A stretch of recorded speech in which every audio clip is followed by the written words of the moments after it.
Welcome everyone to another episode of Power Core Productions and Podcastings. I'm your host, Javon Harrington, back to hit you another video, and today we're going to be continuing the Naruto Yokai Shippuden series, that being What If Sasuke Uchiha Was a Girl, Part 6. Now, you will be wondering why this part is coming out so early. For some of you who live on the East Coast, that is, this video will most likely be out to you by maybe 2 or 3 a.m. today. And the reason for that is because I am going to be busy this afternoon and I am not going to have a chance to record this video. So this video will be coming out to you rather earlier. Also, there was some changing to the final script. Like I said in the previous video, once you get into this part of the Naruto story, none of the fights really change all that much except for key moments, so a lot of what I say will be descriptive, if anything else, and you'll see me use terms like the same thing that happened in canon to kind of give you the overall idea of where the story is going. So it'll be more of a summary, if anything else, not really too much in the terms of character or things like that. And also for this part 6, we're just going to go through and wrap up the war, mainly because you get to a point where there are a lot of stopgaps in the war where you honestly could just keep going. And, I tried to split the war up into different parts, but I just ultimately decided that it would just be better to wrap up the war arc in one video. That means we're going to cover everything: Madara, the Ten Tails, Jubito, Jubi Madara, the return of Kaguya. We're just going to cover all of that in this part. And part 7 that I'm going to do, it's not going to be overly long, but what part 7 is going to be is it's going to be sort of like the epilogue to this story before the precursor into the next generation, as a lot of things are going to change now. So that's something to keep in mind with as well. I'm going to take some liberties with the Boruto manga and the anime, simply because I'm telling my own version of this story. There are some things that I feel can just be done a bit better. So that's what I'm going to do here, and I hope that it'll make sense, and I hope it'll be appealing to you guys also. So I do hope that you guys enjoy the story that I'm trying to craft. So all in all, that's all I wanted to say. But before anything else, I do want to say thank you to everyone who has supported Power Core Productions and Podcastings. I want to thank everyone who has supported the reboot of a lot of the stories that we have on this channel, like this one, Naruto Yokai. I did the reboot of What If Naruto Was in High School DxD, which has been received great by a lot of you guys.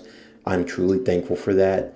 And I'm thankful for rebooting the Spider-Man ReZero series. Also, the reason why I haven't gotten into the second portion or season 2 of that is because I want to allow the first one some time to breathe, and I want to see if you guys actually like it, because I've seen that the views on the last few videos for What If Spider-Man Was in ReZero haven't been as high as some of the other ones are, and that's okay.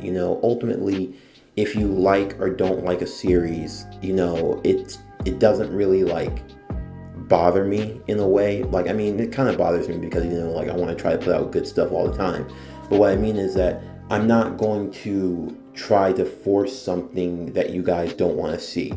So when it comes to Spider-Man and ReZero, if you guys want me to continue that series, then I will. I know you guys want me to continue What If Deku Was a Power Ranger, so I'm going to do that.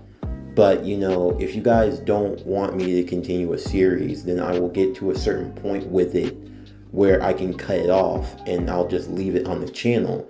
So if people still want to enjoy it, they can. I'm not going to just scrub everything. If you guys don't want me to continue a series, I'll keep it on. I just won't go any further with it. So with What If Spider-Man Was in ReZero, I'm just going to let it sit for some time, and if enough people want me to bring it back, I'll ask about it from time to time.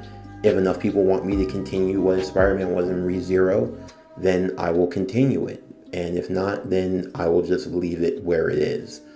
And, this isn't me trying to, like, force you guys to like my content. You're free to like whatever you want. But my thing is that for me to grow as a channel, I have to put my efforts into things that people are actually going to want to see and things people are going to want to watch. So when I put out a video and it's like 1 week, 2 weeks, 3 weeks, and it only has less than 100 views, that kind of tells me that maybe this isn't as popular as I think it is. And if the video is out, then it's going to be out. Unless I feel like I have a reason to take it off, then I'm just going to leave it out on the channel. But I'm not going to keep trying to push it forward if enough people don't want it. That's why I say I encourage you to like, comment, and subscribe, because that helps me know where you guys want the channel to be. Like, some videos will only have a handful of comments. Some videos will only have a handful of likes, even though I get like multiple people watching it and not enough people are liking it. Like, I'm not going to be the guy that puts a like goal on a video, even though I might have to get to that point. I don't want to get to that point. I don't blame anyone who does the whole like goal thing. I know some people do it to show that you support. And, for me, I don't want to be that guy that's like, oh, you guys have to get me to a certain amount of likes before I do the next part. Because, sometimes I feel like, it's kind of like putting like, the gun to your head, so to speak, and, kind of like forcing you to do it. And, like, I don't want to have to force you to do it. I want to feel that genuine, like, feel that you guys genuinely want me to keep going with the content that I have. So that's what I'm trying to say. So I'm not going to get to the point where I'm going to start putting a like goal on things, but I would, like, even if you don't finish the video, I would appreciate it if you just hit the like button before you leave. Like, whether you like it or don't like it, but like just doing that, because that helps my channel grow faster. It helps me get more eyes on the channel. Like, my channel, it's growing slow and steady, but I want to try to improve things. I want to try to make it better. So that would be greatly appreciated if, when you get started on this video, like, comment, subscribe. Goes a long way. Truly does. And again, I'm thankful and I am grateful to all of you who support PowerCore Productions. It means a lot to me. I thank you for everything, all the success that we are having, the way this channel is growing. We are on the road to 1K and beyond. So I am truly honored, truly blessed. Thank you for all of your support. And that's just something that I want you guys to keep in mind going forward. I want to make this content. I want to make good content. But at the same time, I will never force you guys to sit through something if enough of you don't like it. So that's just something you guys should keep in mind. When it comes to other series, like what if Spider-Man wasn't ReZero, or what if Power Rangers Zeo X Neon Genesis Evangelion.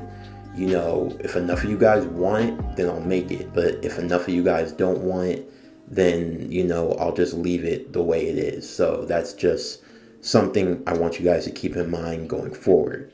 But anyway, I feel like I've kept you here for long enough.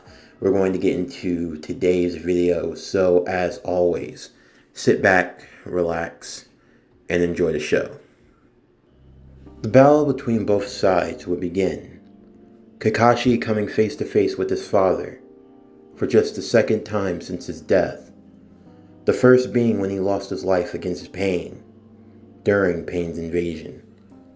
And Fugaku would come face to face with both of his children in Itachi and Satomi, while Naruto and Killer Bee would be holding off Nagato. All three battles would be intense for their own reasons. Sakamo Hatake, the White Fang and Legend of the Hidden Leaf Village, would be facing off against his son, Kakashi Hatake of the Sharingan, and the Man of 1,000 Jutsu. This battle would truly live up to the hype. Father versus son, each one showing why they were truly the upper echelon of their generation. Fugaku demonstrating why he was Wicked Eye Fugaku Uchiha of the Sharingan. Even for Itachi, as much as he had dreaded this fight, and for good reason.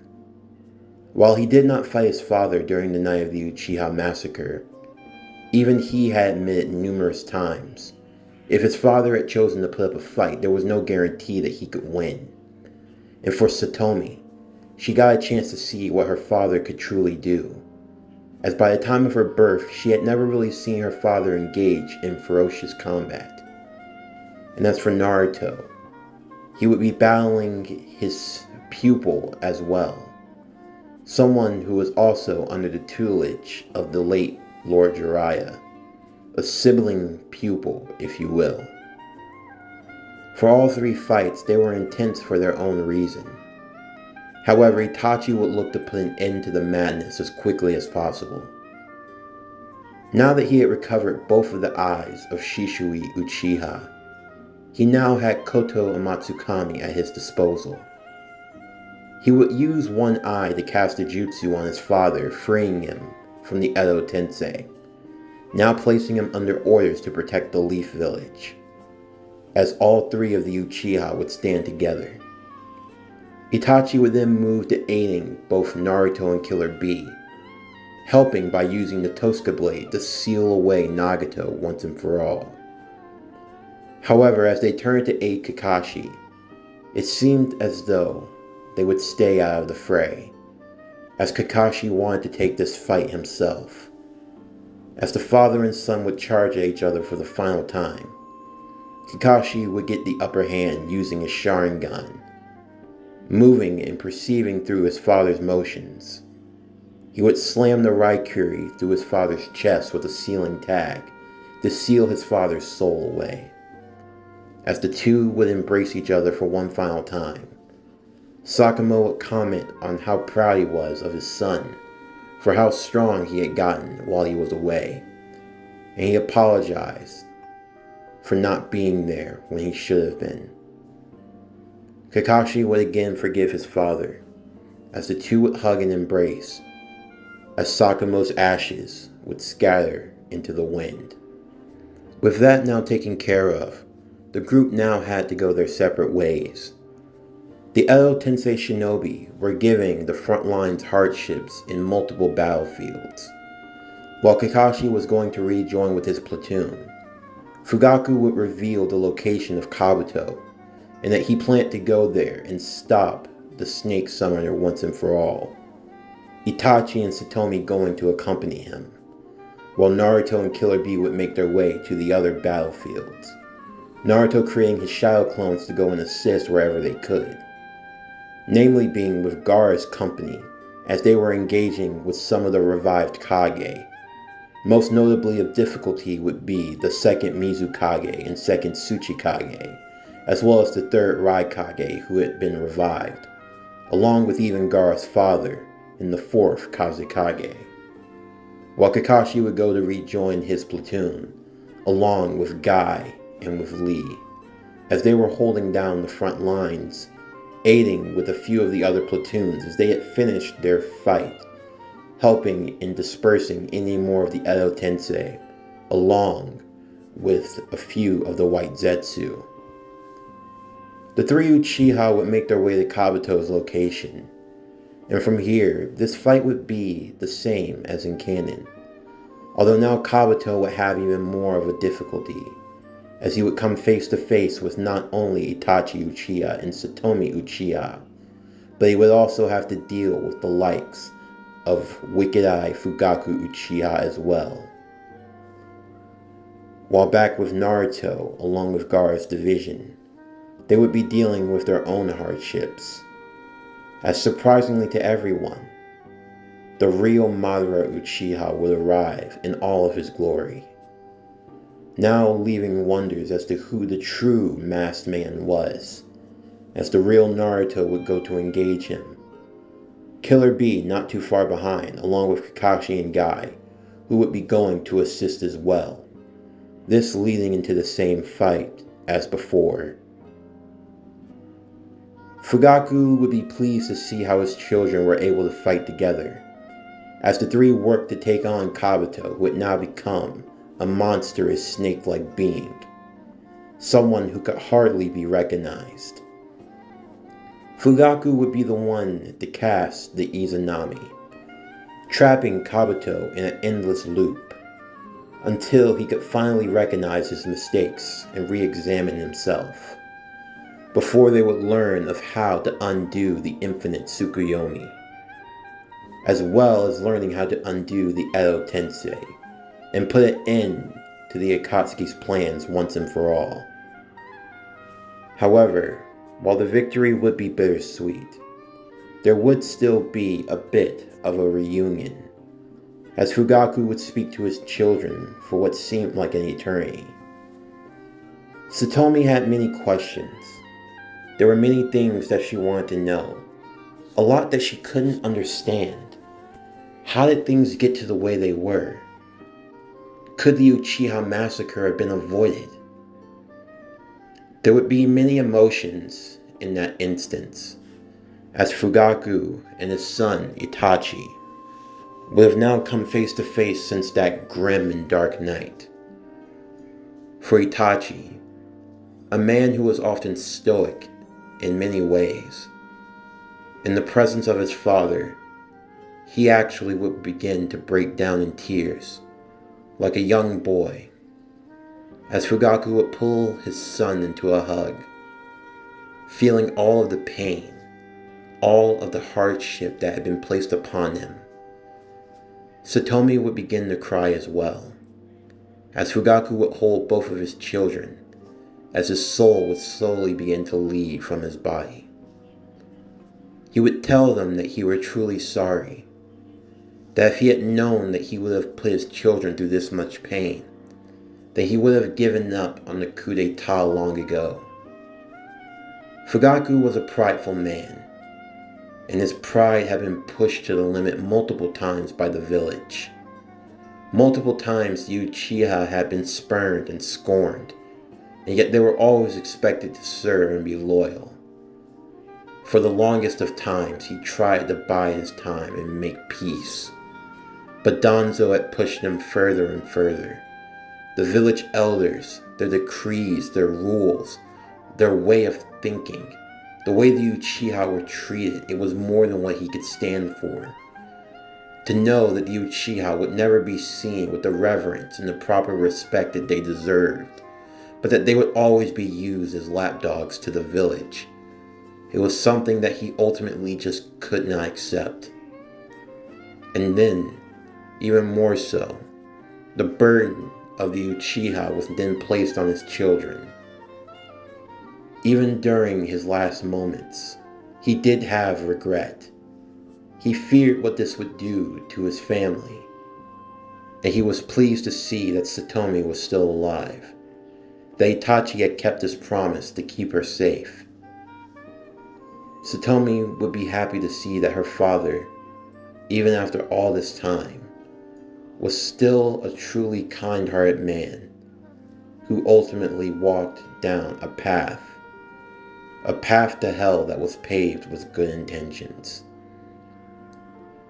As his soul would slowly begin to fade, he would tell both of them how proud he was of the shinobi they had become. He would tell them that no matter what, he would always watch over them. His son, Itachi, and his daughter, Satomi.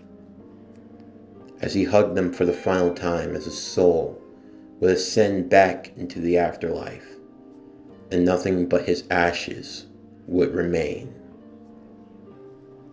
In the midst of the cave, Kabuto would be coming to his senses, as he would have realized now the error of his ways. Among them would be Anko, someone who had been sent to investigate where Kabuto were hiding, and that he had taken her hostage, to learn the information that he could about the Shinobi Alliance. Now with Anko returned to them, there was still the pressing matter of dealing with Madara, as even though the Edo Tensei had been undone, Madara Uchiha had now learned the seals and the hand signs needed to undo the Edo Tensei and summon himself back into the land of the living, no longer needing the caster in order to stay within that realm. However, they needed to go to the battlefield and aid the others as best they could. Although what they could do against Madara, that was hard to say. However, Kabuto would have one idea. It would be a bit of a long shot, but there was one person who could help them. He would take a bit of his Sage Mode skin and press it into Anko's curse mark. As he would weave a couple of hand signs, slowly, a large glob would begin to emerge from Anko's shoulder, the curse mark disappearing as it would begin to fade and come out, the being taking shape before revealing himself to be Orochimaru. Orochimaru pleased to see that he had somehow returned back into the land of the living. As he could see what had happened to Kabuto, he would move to go and remove much of the sage energy that was within him in order to free and bring him back. Upon doing so, he would turn to Itachi and Satomi, and he would remark that he were in no position to fight them, that they were entirely too strong and he would easily die. Although he would be curious and ask why they had chosen to bring him back. That was when Kabuto would speak up as to what their plans were, stating that they had done what they had done because they thought that Orochimaru could assist them in bringing back the Kage. Orochimaru would come to the same conclusion as before, that the 4 previous Kage, along with his arms, were sealed in the belly of the Reaper. However, there was one way to bring them back. The group would make their way to the Uzumaki Shrine before finding the Shinigami Mask. Orochimaru capturing 4 white Zetsu. He would go through the same ritual as before, and in doing so he would revive the first 4 Hokage. The first Hokage, happy to see that he were back in the land of the living, although he wondered what they were doing there at the time. Itachi would explain the situation at hand, and here we would see Itachi speaking to the 3rd Hokage. The 3rd Hokage, while unfortunate though, that the world had been plunged yet into another war, he would be happy to see that Itachi had been forgiven for the sins that he had to commit for the sake of the village. The 2nd Hokage would take a liking to Itachi, despite being an Uchiha, as he could see that Itachi truly did embody the will of fire. However, most shocking among them would be the one known as Minato. You see, because Satomi had been there to aid Naruto, she had never gotten to learn of Naruto speaking with his father, as he hadn't done so until his training with Killer Bee. However, Minato would be happy to see Satomi, happy to see that Naruto had made a friend, and a cute one at that. This would cause Satomi to blush a little, as she never thought that she would get a chance to meet Naruto's father, and she could see where Naruto got his looks from. With no animosity or anything holding them back, they would rush and make their way towards the battlefield, where Naruto in the meantime, now having gained the friendship of Kurama, after helping try to free the other tailed beast, and receiving a portion of their chakra, he, along with Kakashi, who had arrived to back them up, along with Guy and with Lee, would be holding off against the masked man, still claiming to be Madara Uchiha. As the fight would continue on the same as in canon, with the Tin Tails slowly being revived, and with Madara joining soon after he made quick work of the 5 Kage. The 4 other previous Hokage would come to the rescue to aid them on the front lines. In the meantime, word would be given to HQ of the status of the Kage, and that medical attention would be needed as soon as possible. Sakura would go with Shizune, along with Karin Uzumaki. As Karin had been staying in the Hidden Leaf Village, Tsunade had taken a liking to Karin, as she too were Uzumaki in blood, as he would speak to her and learn more about her upbringing. Karin was thankful that Tsunade had been nice to her, and that she had given her a chance when not many would. This spurred her to want to help Tsunade, as she and Naruto were all the family that she had left. The three women arriving to the side of the fallen Kage, summoning Katsuya, the slug, to begin healing and reviving them, especially Tsunade, who had been cut in half by the Susanoo. As the great armies had now gathered together once again to battle against Madara, and now revealed to be Obito Uchiha, this battle would be similar as before, with the four previous Hokage arriving to aid them, Naruto meeting his father once again, and now standing beside his father would be the girl that he had come to know and love.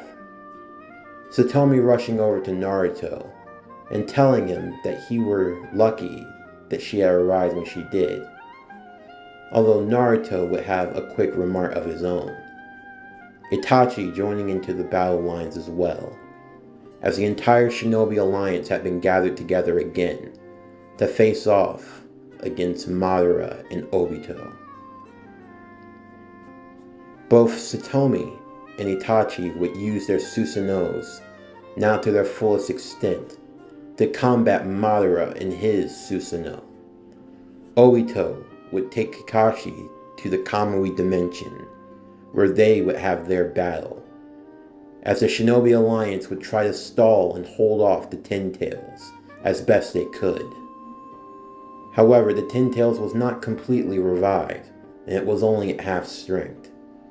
However, the goal was still remaining the same, to get the Naruto by any means necessary. Madara making and pushing his way through many of the Shinobi Alliance. Naruto and Satomi would stand together against him, and this would actually appease Madara, catching his curiosity to see an Uchiha working together with the leaf the way that she was. He would be impressed with her skills, and he would be impressed to see how far she had come. He could see the bond that had been formed between Naruto and Satomi, a strong bond that was forged in love. To an extent, he almost didn't want to continue with his plans, seeing just how much their love had strengthened their resolve. He too once felt a love like that, but everyone he loved and cared for had already died. There was nothing left but the infinite Tsukuyomi. When Itachi was pinned down by Madara, and Satomi would try to go in to rescue her brother, Naruto would sense what was about to come. Satomi would engage in a flurry of swordplay against Madara, who would be blocking with one of his own kunai as he held her off. Satomi using every extent of her Eternal Mangekyo Sharingan abilities, and proving to be a good match for Madara. However, while Satomi was giving it everything she had, for Madara, it would be nothing more but a workout, as he would effortlessly disarm her before stabbing her with her own blade, as she would cough up blood before falling to the ground, Itachi yelling for his sister, as Naruto would feel the rage beginning to boil within him, as he looked to Madara with murderous eyes. This Naruto was a lot less forgiving when it came to those who would hurt his loved ones. Deep down, Naruto wanted to believe that things could be talked out, that in a way peace could truly be achieved. But when it came to those whom he loved, when it came to Satomi, there were some things that just had to be pushed to the side, and at that moment, peace was no longer an option.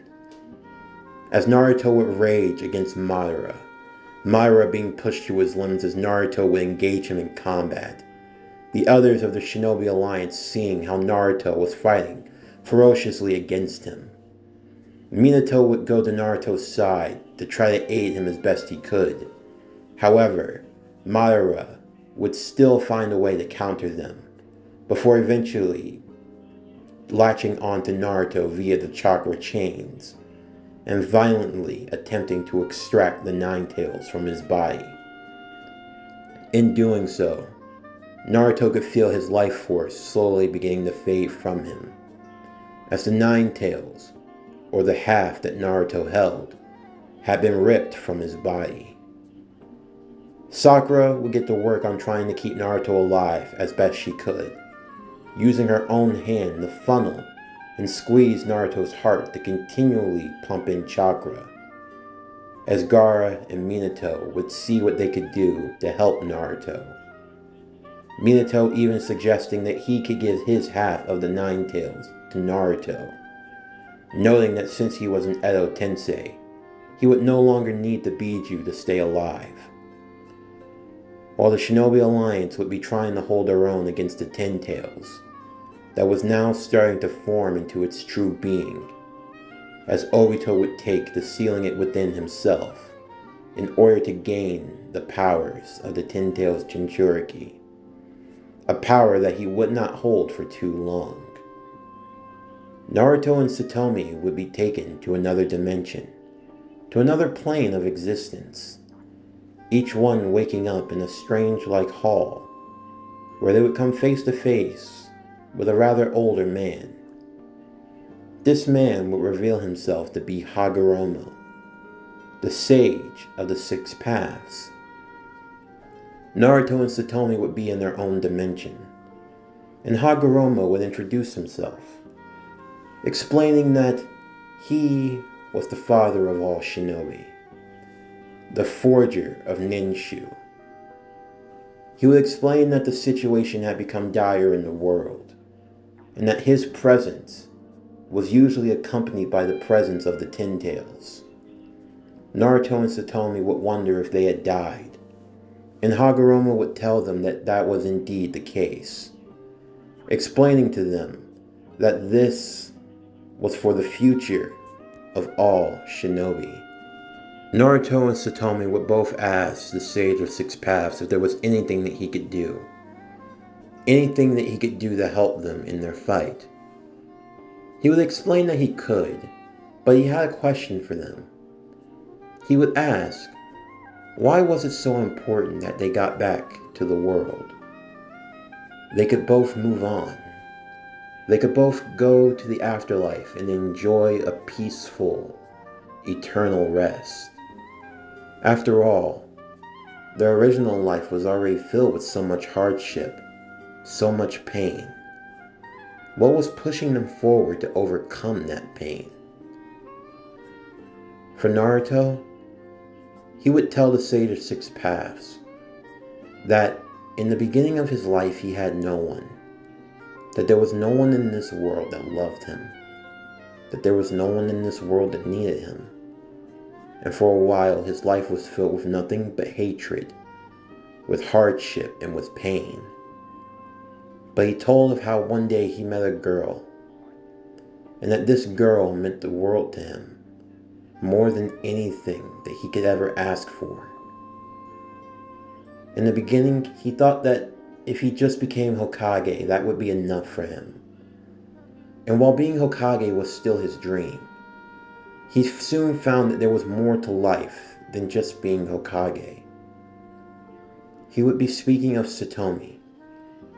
He would be stating to him that above all else, Satomi needed him right now, and that he couldn't leave her behind, that he was going to fight and do whatever it took to save her, to save his world, because that was truly what was worth fighting for at this moment. Satomi would give her own reason to why she wanted to go back. She would tell of how she thought she had lost everything. How when she thought she lost her clan, that she lost all reason to smile. And for a while, the smile that she had on her face was fake. that she did it merely to appease others, as she felt her soul seeping into the darkness. But despite all of that, there was one person who was able to bring her out of that darkness. One person that was able to bring her back. And that person was Naruto. Naruto had never given up on her, even when she tried to give up on herself.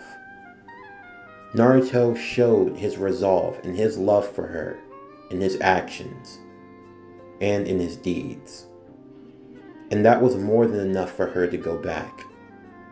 Even if it resulted in her death, she couldn't imagine leaving Naruto by himself, and that she would do everything in her power to save him. The Sage of Six Paths would be pleased at their answers, while neither would be able to hear. He would tell of the sun and the moon. He would tell of how the sun's light was reflected by the moon, and the moon showed its true beauty from the sun's rays. Naruto was the sun. His spirit and his aura shined brightly for all. And the moon was a complement to the sun, for its beauty was at its brightest when it fully embraced the sun's rays instead of hiding from it. And that when these two come together, they form a bond that can never be broken.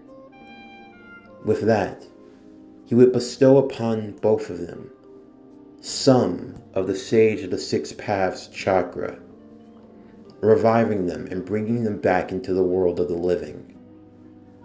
As Madara, who had now managed to steal the Ten Tails away from Obito, and was now using him for his own means, both Naruto and Satomi would return. Satomi with the Rinne Sharingan, along with the Mangekyo, and Naruto with the Sage of Six Paths chakra, along with the other half of Kurama that had been given to him by his father. The two would be happy to see one another have returned, as they would stand together to face against the Ten Tails.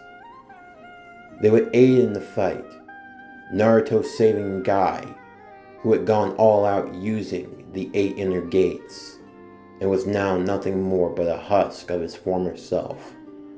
Naruto undoing the damage to keep him alive, as he would go and aid Satomi against Madara, pushing the Ten Tails Jinchuriki to his uppermost limits, until eventually Madara himself would be betrayed, as the being known as Black Zetsu would truly make his presence known, revealing that all that had occurred up until now had been of his own machination, of his own volition, and of his own design, as he was not truly the will of Madara, but the will of his mother, the being who brought chakra into this world, the one known as Kaguya Otsutsuki.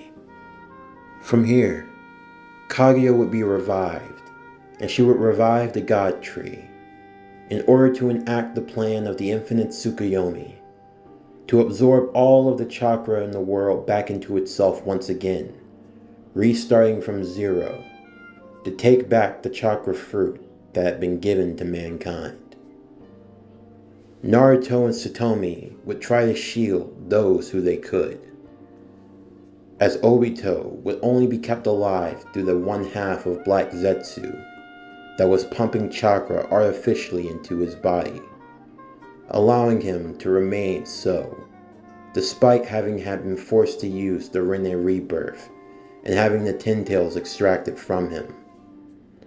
Naruto, Satomi, Itachi, Obito, Kakashi, and Sakura would avoid the Jutsu, hiding behind Satomi and her Susanoo, as the world would be plunged into the infinite Tsukuyomi once again.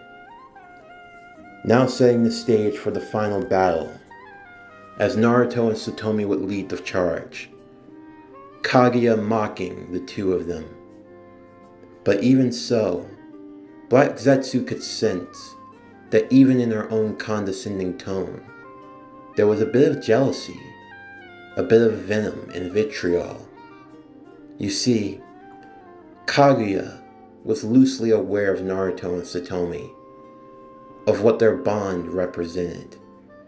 It reminded her much of her own first love, of the man that she had lost long ago. She couldn't help but see herself in Satomi, and the man she loved in Naruto. This angering her even more, as they had a bond that she only wished she could have had, a bond that she had lost long ago. Naruto and Satomi would take the fighting Kaguya with the aid of Kakashi, Itachi, Obito, and Sakura, all providing assistance where they could. Obito even going as far as to sacrifice himself in order to save Naruto, his spirit no longer being able to cling on to this world, as his body had gone through too much damage in its lifetime. However, even as he began to fade, he would look to Naruto, who had now re-inspired him, as even he had to admit that he saw himself in Naruto, and he could see a little bit of Rin in Satomi, in the way that they truly loved and cared for one another. He would tell Naruto to go on and become Hokage, but to also take care of Satomi as well. As his spirit would fade, and he would give the last remaining bit of his chakra to Kakashi, to allow him to wield the dual Mangekyo Sharingan once again. This would lead into the final stages of the battle, as Satomi and Naruto would join together. Naruto using his seal of the sun, and Satomi using her seal of the moon, as the two of them would work together into sealing away Kaguya once and for all, sealing her away in the Sage of Six Paths Shibaku Tensei, and placing her back into the crevice of the moon. Once this was over, Naruto and Satomi would both breathe a heavy sigh of relief, as they would wait as Satomi would use the Rinne Sharingan to bring them back to their original home. They would get to work in undoing the infinite Tsukuyomi, the two of them holding one another's hands, with the seal of the sun and the seal of the moon, forming the hand sign needed, the sign of unison, as they would undo the jutsu and free everyone from their bindings, as all of humanity would wake up to relief, as the Fourth Great Shinobi War had been brought to an end. Kakashi, along with Sakura, would carry their teammates back to base, giving them a much-needed rest, as they had been fighting for 3 days straight, and the two were very exhausted. The casualties would be counted for, and private services would be held for the lives lost along the way. There would be much pain and much heartache, many wounds that would need to be healed. However, through hard work and through some time and patience, the world would be reborn, and soon the way of the shinobi would live on. As Naruto would be sitting in a hospital room, he would be greeted as his door would open. Satomi would be walking, albeit gingerly, as she sat next to him. The two of them reminiscing as to how things had changed very much in the last year, how they had spent a lot of time in a lot of fights, and how they hadn't really gotten a chance to have any alone time together. Naruto would enjoy his company with Satomi, although it wouldn't last for too long, as Itachi and Kakashi would make their way into the room as well, to greet the now resting heroes. Kakashi would have his eye covered, and Naruto would ask why he had done so. That was when Kakashi would lift his headband, and as he did so, he would open his eye to reveal another Sharingan. Both Satomi and Naruto would be shocked by this, believing that Kakashi had lost his Sharingan eye when Madara had stolen it from him. And Kakashi would confirm that he did indeed lose his Sharingan. However, Itachi had struck in a deal with Kakashi. You see, Itachi had 2 Sharingan eyes, and knowing the true fortitude of Kakashi, he had decided that Kakashi of the Sharingan should still live on in this world. And as such, a procedure was done for Kakashi to take one of Shishui's eyes, the left eye to be specific. Kakashi would have to take some time to get used to it. He also had some other modifications done to his body as well. It wasn't to the same extent, but they were able to tell that from Obito, he had used Hashirama cells to increase his stamina and his chakra reserve. Kakashi's body wasn't the same as Obito's. He couldn't just pump himself full of Hashirama cells, or the results could be catastrophic. However, they were able to ingest into his cellular structure just enough of the Hashirama cells that his body now had a bit more of a stamina boost. The Sharingan would no longer drain Kakashi the way that it used to, and from the way he was displayed using it during the war, it was obvious that his tolerance for the Sharingan had become much greater. Even so, they took precautions to make sure that Kakashi could always be at full strength, even going as far as to have a seal placed in his headband. As long as he kept his eye covered, it would be the equivalent of turning off the Sharingan, meaning that Kakashi would never be in a state of draining his chakra, and that as long as he kept his eye covered, then he would always be at full strength. Naruto and Satomi would be shocked by this, but they would be happy for their sensei, especially seeing as how he was going to need all the power he could get, as he had been assigned as the 6th Hokage. Naruto's jaw would completely drop and hit the floor, as he would be completely stunned by the news that Kakashi Sensei had actually become the 6th Hokage, thinking that it was the type of job that he would have never taken seriously. Although Kakashi would remark that he were just keeping the seat warm, as he knew that Naruto was more than likely going to be the next Hokage, but he still had some training that needed to be done. Naruto would be a bit surprised though, as Kakashi was preparing to make him an official Jonin of the village hidden in the leaves. At least that's what he would like to say, although if Naruto were truly going to be a Jonin, he was going to have to study for the promotion, although thankfully he was already a Chunin, so he wouldn't have too far to go, as Konohamaru and the others would have stacks of books waiting for him. Naruto would have a bit of fear, as he had conquered many things in his life. Bookwork was not one of them.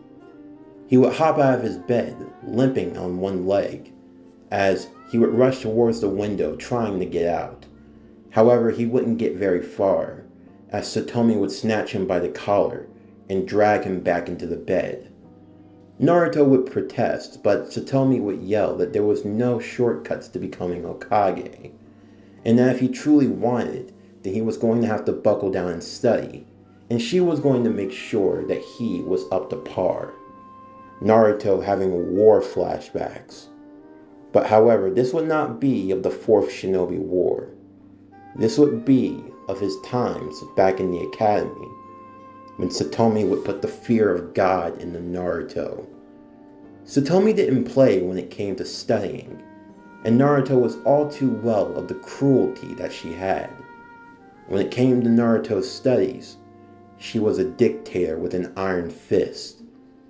In fact, you could almost see her hair beginning to flare up. It was at moments like these when he couldn't tell if he were dealing with the fury of his late mother or if he were dealing with Satomi. It looked like he had gotten it right. He actually did find a girl that was a lot like his mom. As Naruto would begin his studies, Satomi aiding him along the way, life in the village would slowly go back to normal. Many of the other Konoha rookies would begin to break away into their own relationships. Hinata would be with Rock Lee, the two of them now having a chance to truly explore their feelings for one another. It was no secret who Neji was dating at the time, as he and Tenten would finally get a chance to be together as well. Although he did have a close call during the war. He had almost been stabbed by a wooden spike, although thankfully Hinata, who had been training with him for so long, had managed to learn the rotation as well.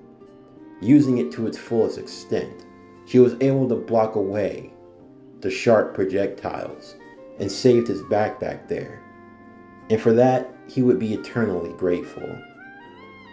Even Sakura found someone to settle down with.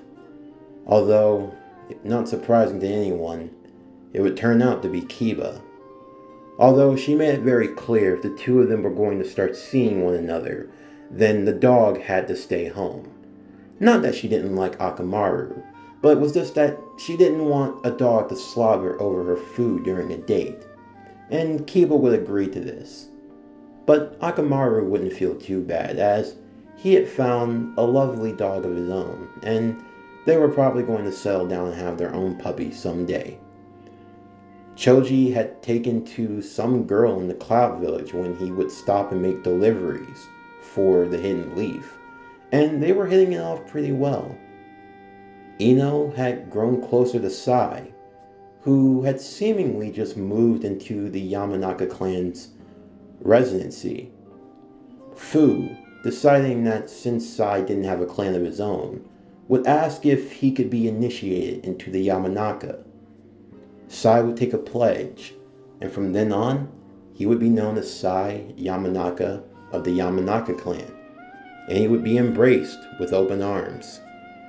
Ino would be surprisingly happy by this, although she would keep these thoughts to herself. Anko wouldn't be too pleased with Kakashi, however. Despite the two of them getting close, she didn't like the idea of Kakashi being Hokage. Well, it might have been pretty cool. After all, your boyfriend being the Hokage of a village grants him to have a lot of power.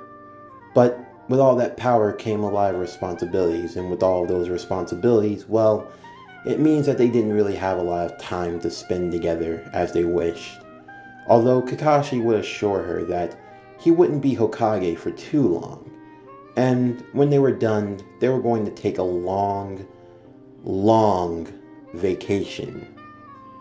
This giving Anko a bit of excitement. With that, everything in the village would begin to settle down for a bit. Itachi would find himself ingratiated back into the shinobi lifestyle, proving to be one of the Hidden Leaf's finest ninja. He would take up a role similar to that of Jiraiya, becoming that of the traveling ninja himself. Of course, Satomi wished for her brother to stay, but Itachi would explain that there was so much in the world that he needed to learn, so many things that he needed to do, and he felt as though he did his best when he was working from the shadows, although he promised to visit as often as he could. As he were preparing to leave at the gates of Konoha, he would look back one last time, as he would see Naruto, Satomi, Kakashi, Tsunade, and a few others who would be seeing him off. He would wave to them as he would begin his journey and make his way into the shinobi world. As for Satomi and Naruto, their story, it would be far from over. But at this point, This is where the next chapter would begin, as one would be drawing to a close. It would be during the time of winter. Another winter festival had now arrived and come to the Hidden Leaf Village. Kakashi's face had recently been etched into the Hokage monument. And sitting in the forest area overlooking the Hokage monuments, there would sit a boy and a girl. A girl in a black kimono with the Uchiha crest, and a boy in an orange kimono with the Uzumaki crest. The two sitting together under the faded tree. The tree where their names had been etched together. No matter what the era, or no matter what the generation, no matter what the future may hold for them, this tree served as the start. It served as the sign of their love. Of a love that would be everlasting, and of a love that would never truly die. But much like a tree, it would often be reborn, and it would grow back stronger than it was before. As Naruto and Satomi would look across the Hidden Leaf Village, as the fireworks would begin to illuminate the sky above the full moon, the two would take each other by the hand, now seeing as they had reached the climax of their journey together. Not sure of what the future would hold for them, not sure of what roads they would have to walk down, but they knew that no matter what this world may throw at them, no matter what hardships they would have to endure, they knew that they would never have to do it alone, because there would always be someone that would be by their side. The sun and the moon, the greatest compliments for one another. No matter how far apart they might be, their beauty was one that would last until the end of time. This includes Naruto Yokai Shippuden, What If Sasuke Uchiha Was a Girl, Part 6. As always, don't forget to like, comment, subscribe, share, and hit that bell for post notifications so you can stay up to date on everything that is Power Core Productions and Podcastings. Thank you all for supporting this series. It truly means a lot to me. Stay tuned for Part 7. Part 7 is going to be the epilogue to this story, and that's just going to be, kind of a way to wrap up the Shippuden era in a nice, neat little bow. I know that there are a lot of details in the final battle that I didn't really cover, and I'm sorry for that, but, once you get to this point in a Naruto story, unless you've changed things dramatically, a lot of things remain basically the same. Just putting my own little spin on a few things to make sure that the story will still be plausible. But other than that, though, I do hope that you have enjoyed this series. Means a lot to me when I had to reboot it, bring it back better than ever. Just want to say thank you to everyone who has supported Power Core Productions. Thank you for your continued support. It means a lot. We're on the road to 1K and beyond, and I am truly thankful to all of you. So, again, from the bottom of my heart, thank you for supporting me. Truly means a lot. But anyway, that's going to do it for the end of this video. I'm Javon Harrington with Power Core Productions and Podcastings. Signing off, and I'll see you next time.